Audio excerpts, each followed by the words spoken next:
نحمده ونصلي على رسوله الكريم أما بعد فأعوذ بالله من الشيطان الرجيم بسم الله الرحمن الرحيم رب اشرح لي صدري ويسر لي أمري واحلل عقدة من لساني يفقهوا قولي رب زدني علما اللهم ربنا زدنا علما اللهم أرنا الحق حقا وارزقنا اتباعه وأرنا الباطل باطلا وارزقنا اجتنابه آمين يا رب العالمين.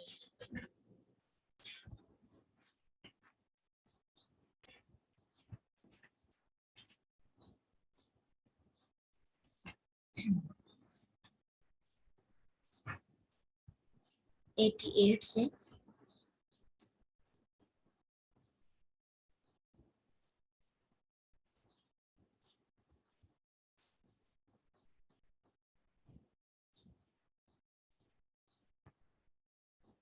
قل کہہ دیجئے لئن لا البتہ ان اگر اجتماعت جمع ہو جائے الانس انسان والجن اور جن علی اس بات پر ان یأتو کہ وہ لے آئیں بمثل ھذا القرآن مانند اس قرآن کے لا یأتون بمثلہ نہیں وہ لا سکیں گے اس کی طرح کا ولو اور اگرچہ کانا ہو بعضهم بعض ان کے لبعض بعض کے لیے ظہیرہ مددگار. دراصل پیچھے قرآن کی بات ہوئی تھی نا کہ وحی کی بات ہوئی کہ اللہ نے وحی جو ہے آپ پر نازل کی اور یہ وحی اگر لے لی جائے تو کوئی اس کو ریکور نہیں کر سکتا.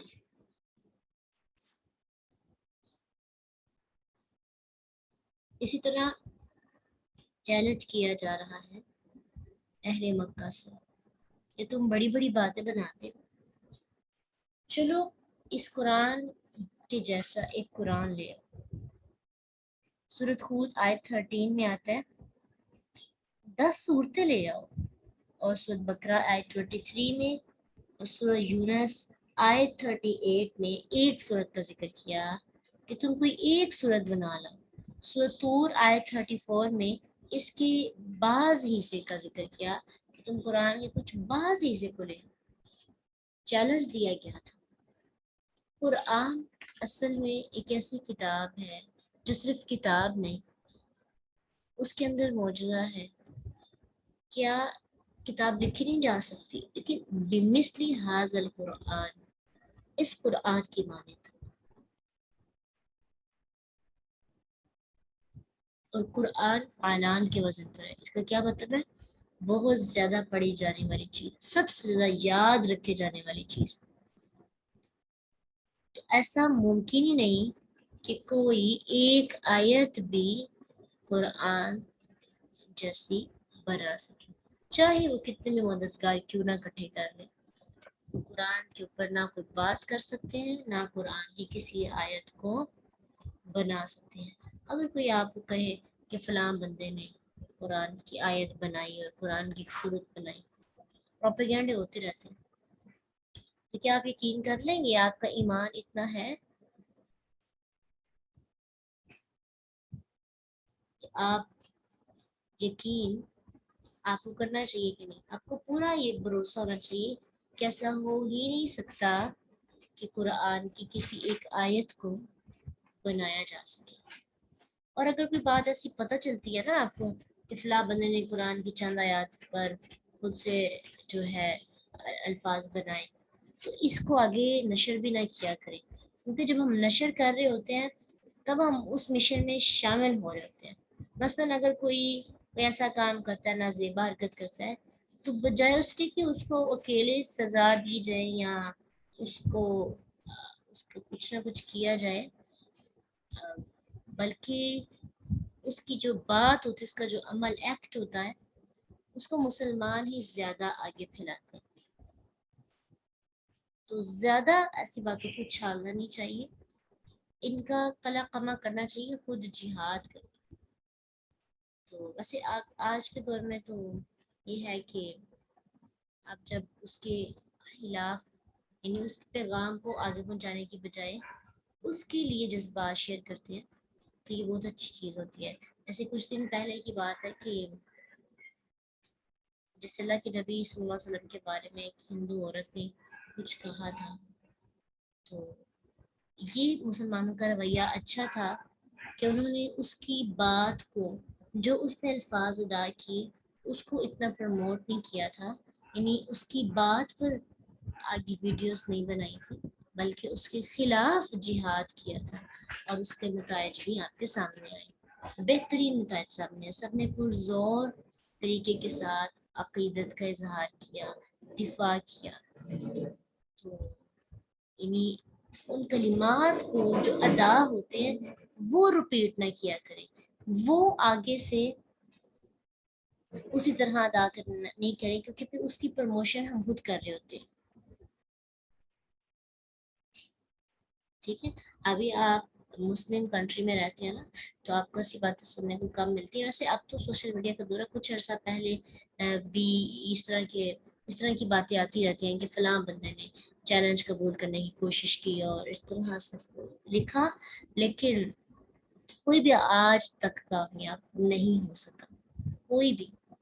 وہ قادیانی ہے، اگر وہ چینج کرتے ہیں قرآن کو، تو اللہ تعالیٰ نے جو قرآن کو لوگوں کے سینوں میں محفوظ کیا ہوا ہے نا، تو ادھر سے کوئی نہیں نکال سکتا۔ قرآن کی حفاظت اللہ نے خود لی ہے، اور اللہ اس کی حفاظت خود فرمائے گی۔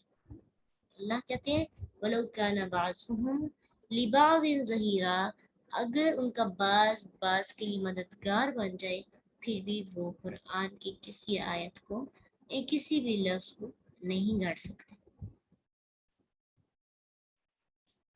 قرآن کا نصف ہوتا ہے ان آیات میں، ان صورتوں میں، یعنی اس بارے میں، تو بار بار قرآن کا ذکر آ رہا ہے۔ وَلَقَدْ صَرَّفْنَا لِلنَّاسِ فِي هَذَا الْقُرْآنِ، البتہ تحقیق صرف کا مطلب ہوتا ہے صرفہ، پھیرنا، صاد رفع، پھیرنا، اور پھیرنے سے مراد کیا ہے کہ ہم قرآن کو پھیر پھیر کر لاتے ہیں، تو پھیرنے سے کیا مراد ہے؟ یعنی ایک ہی بات کو ڈفرینٹ سٹائلز میں، ڈفرینٹ الفاظ کے ساتھ، ڈفرینٹ لرننگ پوائنٹس کے ساتھ اللہ ہمارے سامنے رکھتے ہیں۔ موسیٰ علیہ السلام کا واقعہ آپ پڑھیں، کتنی بار اس کا ذکر کیا گیا قرآن، ابھی پڑھیے گا، لیکن ہر دفعہ اس کا سٹائل چینج ہے، اس کے الفاظ چینج ہیں، کچھ الفاظ ملتے بھی ہیں، لیکن جب آپ لرننگ پوائنٹس دیکھتے ہیں تو ہر دفعہ جب اللہ نے بات کی تو اس طرح سے پرسپیکٹیو ہے کہ وہ بات مختلف انداز میں ہمیں سکھائی جا رہی ہے۔ تو اس کا مطلب ہوتا ہے صرف، لقد صرفنا، البتہ تحقیق پھیر پھیر کے لاتے ہیں ہم للناس، لوگوں کے لیے، فی ھذا القرآن، اس قرآن میں، من کل مثل، ہر طرح کی مثال، یعنی وہ مثال جو نصیحت اور ہدایت کے لیے ضروری ہوتی ہے، ہم قرآن کے اندر پھیر پھیر کے لاتے ہیں تاکہ لوگ سمجھیں۔ ایک جگہ پہ اس کا دل موم نہیں ہوا تو اگلی دفعہ جب انداز اور ہو اس کا دل موم ہو جائے۔ ایک ہی واقعہ کو بار بار دیکھیے، شیطان اور آدم علیہ السلام کے واقعہ کو کتنی بار اللہ نے ذکر کیا، تو تکرار کا مطلب کیا ہوتا ہے؟ ریپیٹیشن، ریپیٹ چیزیں ہو رہی ہیں، اس کا کیا مطلب ہوتا ہے؟ کہ اس چیز کی اہمیت ہے، اس پر غور و فکر کریں، تدبر کریں۔ فابا، اور مسئلہ ہمارے ساتھ پتہ کیا ہوتا ہے کہ جو چیزیں بار بار ریپیٹ ہوتی ہیں ہم کہتے ہیں پیچھے پڑھ کے تو آئے تھے، تو اب کیا فائدہ ہے اس کی تفسیر دیکھنے کا، ہمیں آتی ہے، ہمیں سمجھ آئے، ان آیات میں تو ہم جلدی سے آگے بڑھ جائیں گے، قرآن پڑھتے ہوئے بھی، تلاوت کرتے ہوئے بھی۔ اور ویسے بھی عام زندگی کے اندر ہمیں کوئی ایک کام بار بار کرے نا تو ہم اس بات سے چڑ کھاتے ہیں، حالانکہ یہ اللہ کا انداز ہے چیزوں کو مصلحت کے ساتھ بار بار بیان کرنا تاکہ لوگ سمجھ سکیں۔ فابا، بس انکار کیا، اکثر الناس، اکثر لوگوں نے، الا کفورا، سوائے کفر کیا، یعنی اکثر لوگوں نے اس کو ماننا نہیں، انکار کر دیا، حالانکہ ہر چیز واضح تھی، چیلنج بھی پورا نہیں کیا، لیکن کہتے کیا تھے، ان کی کچھ ڈیمانڈز تھی۔ وقالو، انہوں نے کہا، لن نؤمنا، ہرگز نہیں ہم ایمان لائیں گے لکا تم پر، حتیٰ یہاں تک کہ تفجرا تم جاری کرو. ہم تب تک ایمان نہیں لائیں گے، معجزے طلب کر رہے ہیں، یعنی شرط رکھ رہے ہیں کہ ایسا ہوگا تو ہم قرآن کو مانیں گے. پتہ ہے اکثر لوگ اسی طرح کہتے ہیں. ابھی کچھ دن پہلے میرے ذہن میں ایک چیز آ رہی تھی کہ ہم لوگ کیا کرتے ہیں، اللہ تعالیٰ میرا یہ کام کریں گے تو پھر میں نے یہ نماز پڑھنی شروع کرنی ہے، پھر میں ٹائم پہ نماز پڑھوں گی، اللہ نے میرے کام کرتے تو میں نے بھی نمازیں پڑھنی کرنی.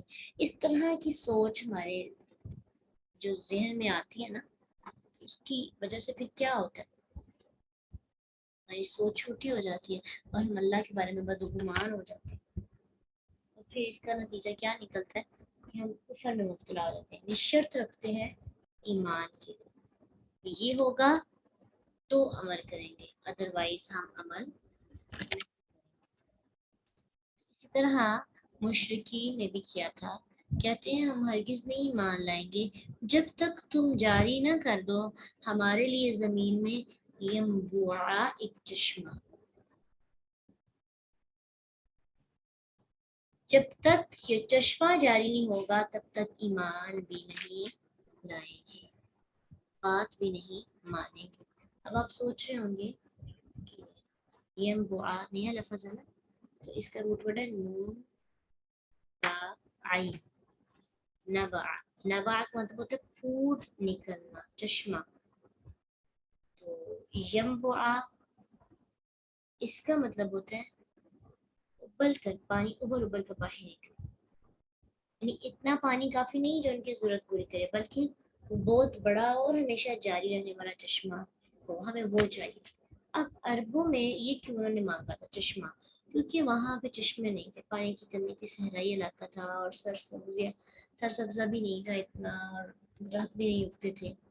اس لیے کہتے ہیں کہ تم جب تک چشمہ جاری نہیں کرتے، حالانکہ کتنی چھوٹی سی ڈیمانڈ اللہ کے لیے کرنا مشکل کام ہے، بالکل بھی نہیں مشکل کام، لیکن سوچ کر جن کی سوچ ہے نا، ان کی سوچ بہت چھوٹی.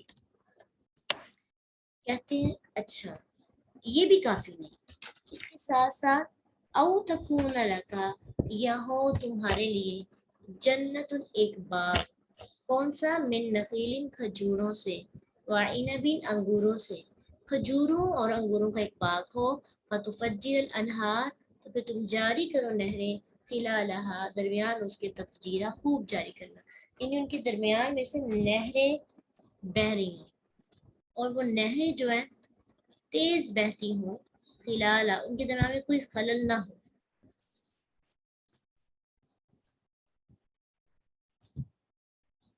یہ تھی ان کی ڈیمانڈ، باغ ہو، باغ میں کھجوروں انگوروں کے درخت ہوں. ان کو یہ بہت پسند ہوتے تھے اس وقت کھجور اور انگور، ہمیشہ سے عربوں کے ہاں پسندیدہ پھل رہے، اور وہاں پہ لگتے بھی ہے نا. تو ساتھ نہریں جاری ہو رہی، نیچے سے پانی چل رہا ہو. اب اتنا بھی نہیں کافی، او یا تسقط السما، تم گراؤ آسمان کو، کما جیسا کہ زعمتا تم دعویٰ کرتے ہو، تم زوم کرتے ہو، مطلب اپنے نبی ہونے کا، اللہ تعالیٰ کے رب ہونے کا یہ تم دعویٰ کرتے ہو نا، اس دعوے کو پورا کر کے دکھاؤ. کیسے؟ آسمان سے آسمان کا ٹکڑا گرا کر، علینا ہم پر، کسفن ٹکڑے ٹکڑے کر، کسفن کسفتن کی جمع ٹکڑے کہتے ہیں. او یا تأتیہ تم لے آؤ، کس کو لے آؤ؟ باللہ اللہ کو، والملائکۃ اور فرشتوں کو، قبیلہ سامنے.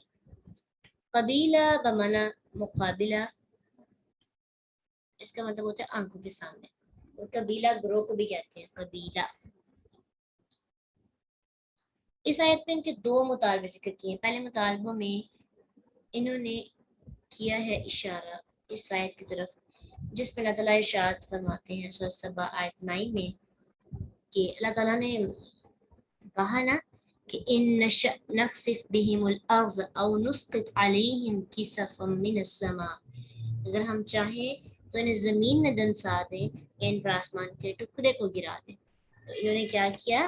اللہ کی اس بات پر کہا اچھا تم دعویٰ کرتے ہو نا کہ